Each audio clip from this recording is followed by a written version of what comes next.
नमस्कार दोस्तों। तो इस वीडियो में हम देखेंगे प्रतिरोधों का समांतर संयोजन। इससे पहले वाली वीडियो में हमने देखा था कि प्रतिरोध क्या होता है, प्रतिरोधों का श्रेणी संयोजन क्या होता है। इस वीडियो में हम देखेंगे प्रतिरोधों का समांतर संयोजन। तो देखिए प्रतिरोधों का समांतर संयोजन होता है क्या। तो इसकी परिभाषा है, जब दो या दो से अधिक, यानी कि हो सकता है कि आपके पास दो प्रतिरोध हो सकता है कि दो से ज़्यादा हो।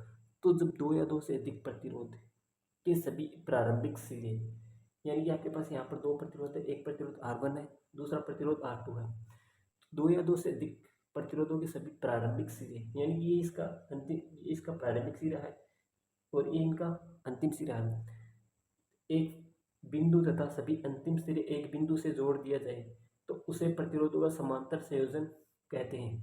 यानी कि आपके पास दो या दो से अधिक प्रतिरोध है, उनके यदि प्रारंभिक सिरे और अंतिम सिरे वो एक ही बिंदु से हो, यानी कि जो प्रारंभिक सिरे वो सारे एक बिंदु से जुड़े जाते हैं और जो अंतिम सिरे वो एक बिंदु से जुड़े जाते हैं, तो इस प्रकार के संयोजन को हम कहते हैं समांतर संयोजन। अब देखिए यहाँ पर,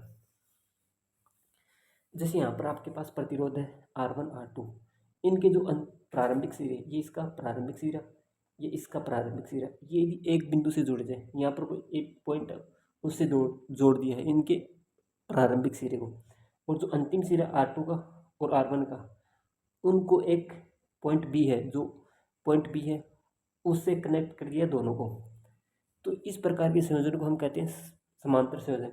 हो सकता है कि आपके पास यहाँ पर प्रतिरोध और ज़्यादा हो, तो यदि प्रतिरोध तीसरा प्रतिरोध यहाँ लगना चाहो तो ये तीसरा प्रतिरोध है R3। तो यदि दो या दो से अधिक प्रतिरोध हैं, उनके सभी प्रारंभिक सिरे एक बिंदु से कनेक्ट है और जो अंतिम सिरे वो सारे एक बिंदु से जुड़े हैं, तो इस प्रकार के संयोजन को हम कहते हैं समांतर संयोजन।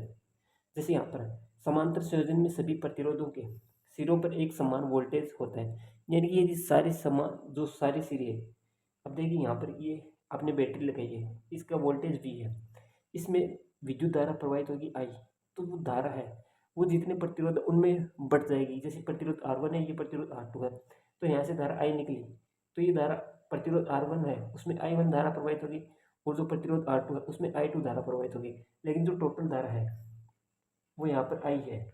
लेकिन जब वोल्टेज है, यहाँ पर वोल्टेज कितना V, तो यहाँ पर कितना हो गया वोल्टेज V।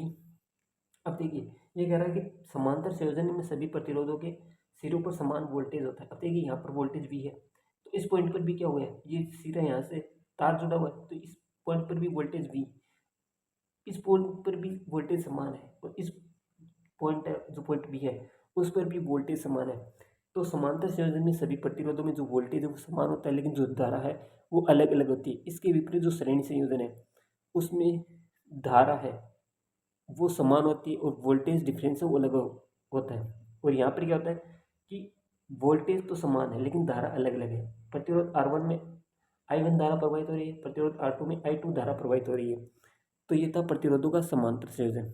अब अगले वीडियो में हम देखेंगे कि जो प्रतिरोधों का श्रेणी संयोजन है उसकी डेरिवेशन कैसे की जाती है, यानी कि डेरिवेशन वाला पार्ट हम अगले वाली वीडियो में कवर करेंगे।